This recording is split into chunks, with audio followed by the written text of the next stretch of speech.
Magic Hat, and you're watching Still Crazy After All These Beers.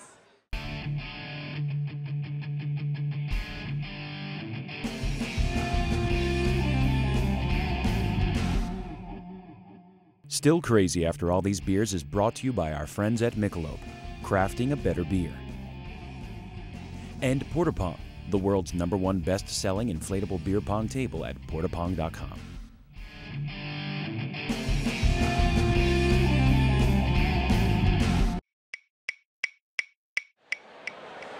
Hi, this is the Michelob Minute. I'm Tara Nurin.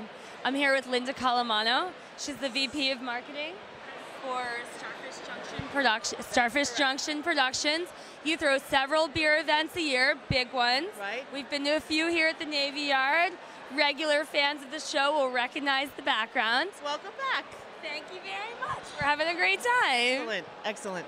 So we're here because we want to talk a little bit about women. Women and being women. We got a dish, right? So, I mean, you were telling me before we started this interview that you've really noticed an increase in the number of women who are attending your events. Correct. All right. So, how do you get them here? What do you think the difference is? What's going on? Well, I think a lot of women are coming with either boyfriends or family members, but they're also coming here because they're hearing about craft beer and international beers, and they're so stuck in the I drink wine that they haven't really expanded and tried the beers. An event where you can go around and taste 50, 60 beers, or have the opportunity to taste 50 or 60 beers, it really allows them to find what kind of beers they like.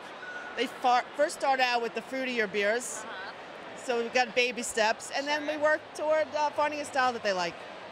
All right, and is there anything that you have to do to kind of entice women to come? Is there some sort of marketing direction that you take?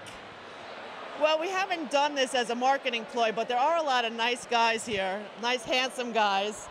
So if you're single and you want to meet a guy, a beer festival is the place to go. But in all seriousness, I think they're coming with friends. They're considering a beer festival a social outing. So they're getting together. You know, for a couple of bucks, they come for an afternoon of fun. And if they leave with some digits and a new beer, they're happy. Thank you very much. Do you hear that, ladies? Cute boys. Be here. I'm Tara Nurin for the Michelob Minute. Thank you, Linda, for being with us. Thank you. Thank you. See you again.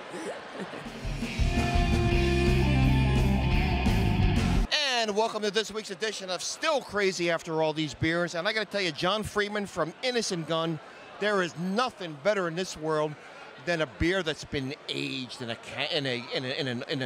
oak barrel. I absolutely love it. I have to agree. Oh my goodness. So John Freeman, an oak-aged beer, so popular. We're seeing so many beers now that are coming out. In fact, there's a whole new style developed. What happens is when I try an oak-aged beer, it's like a brand new beer developing. What would you have to say about that? I think you're absolutely right. And what you're seeing moving forward is a tendency for this to become an entire new category of beer. Not something that's really been done before, and something, though, that we hope that more people will get into. We really hope that this is going to become a new family of beers, and more breweries will get involved. The curious thing is that there's really tremendous cost attached to doing this beer. The securing of the barrels, for example. Correct. Yes, there is. Well, I mean, there is, but I mean, what's the price you're going to put on quality? The situation is that sometimes there's a really unique flavor profile that you can capture from oak and barrel aging, different kind of spirit barrels, spirit cask aging, and we think it's worth it, and it seems to be the consumer does as well. And that's what I want to get into. How does beer change? How does it change when, in fact, it's oak aged? What are some of the flavors that we can expect to find?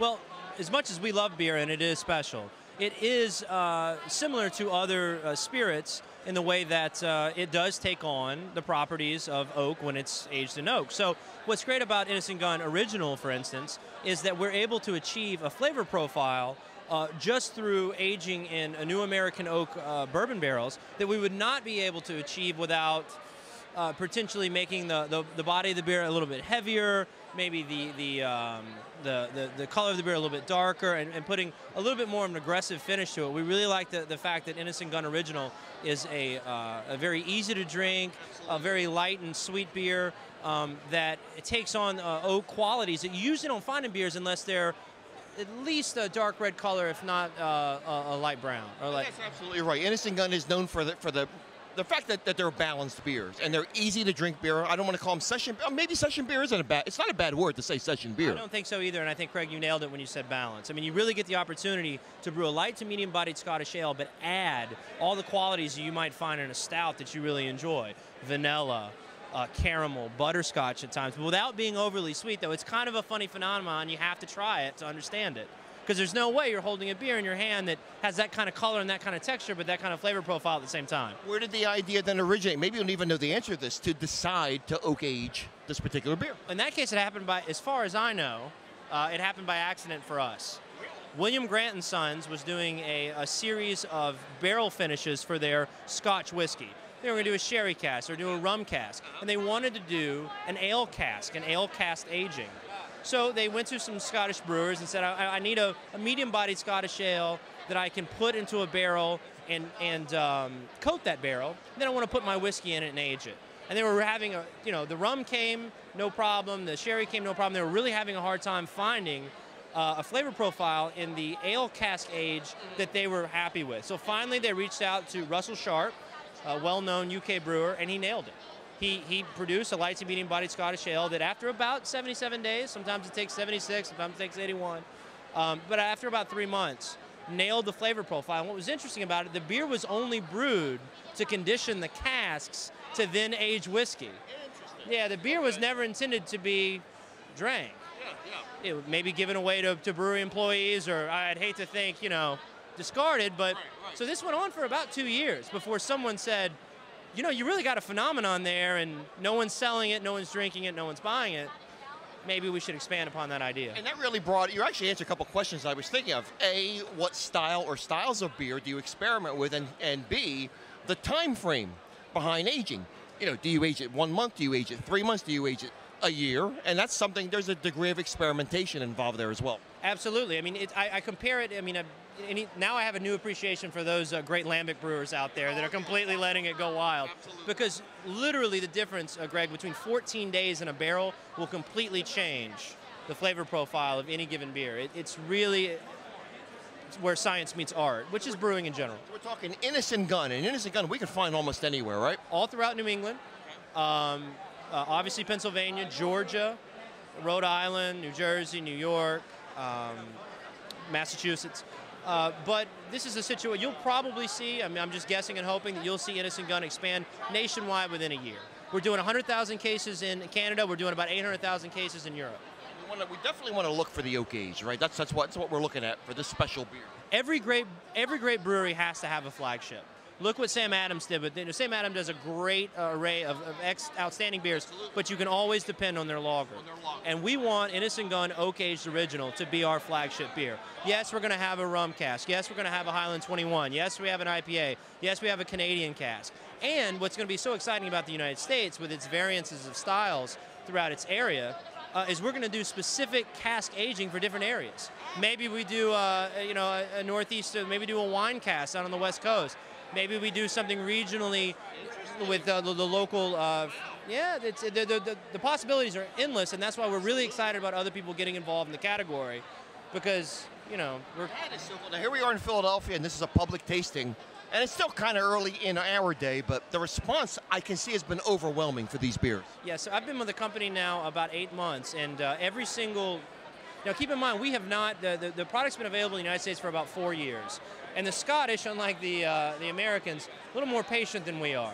They seem to allow a beer to kind of sit there, and we want it right now. We want it right now. We want the whole show. So, but whatever they've done right. They've done it right in Sweden. They've done it right in Finland. They've done it right in Norway. They've done it right through the United Kingdom. They've done it right in Canada, and they want to do it right here. And so, of course, patience is a virtue when you're dealing with a beer by nature that is aged. There is no rush here.